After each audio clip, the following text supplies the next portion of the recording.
എന്തോമ്മേ പ്രഭാകരൻ പറഞ്ഞത്? നല്ല കാളയാണോ? അമ്മയോട് പ്രഭാകരൻ പറഞ്ഞു. എന്നിട്ട് അമ്മ ഇതുപോലെ വഴി വെച്ച് ഉപദ്രവിച്ച് ഉപദ്രവിച്ച് അതുപോലെ ഞാനും ഇങ്ങനെ പോകുന്നുണ്ടെ പലരും വഴിയിൽ നിൽക്കുക, പല പല രീതിയിലുള്ള ഉപദ്രവങ്ങൾ നടത്താനായിട്ട് നോക്കുക. ഇതുപോലെ ഈ സുബ്രഹ്മണ്യൻ എന്ന് പറയുന്നവൻ ഇന്നലെ പറയാ ബ്ലോക്കിൽ കൊണ്ടുപോകണമെന്ന്. ഇവന്മാരെല്ലാം ഒരേ ഇതിലാണ് ഞങ്ങളെ ടാർഗറ്റ് ചെയ്ത് വെച്ചിരിക്കുകയാണ്. ഇങ്ങനെ എൻ്റെ അമ്മയും ഇതേപോലെ ഒരേ രീതിയിലുള്ള ഉപദ്രവങ്ങളാണ് ഇവന്മാർ നടത്തുന്നത് നിരന്തരം.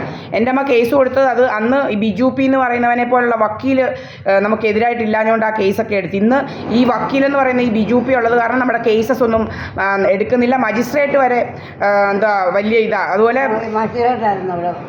ഒരു റിയാരാജി എന്ന് പറയുന്നത്. അതുപോലെ പോലീസുകാരും അതാണ്.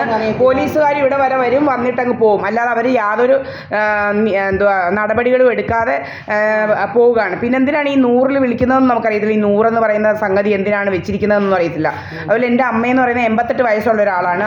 നമുക്ക് ഓടിച്ചാടിയൊന്നും പോലീസ് സ്റ്റേഷനിലോട്ടൊന്നും പോകാൻ പറ്റത്തില്ല. പറ്റുമോ അമ്മേ? അതിനാണ് 100 വിളിക്കുന്നത്. ഇവന്മാർ ഈ പോലീസുകാർ ഇന്ന് വരെ എന്തെങ്കിലും നടപടി എടുത്തിട്ടുണ്ടോ നമ്മൾ വിളിച്ചതിന്?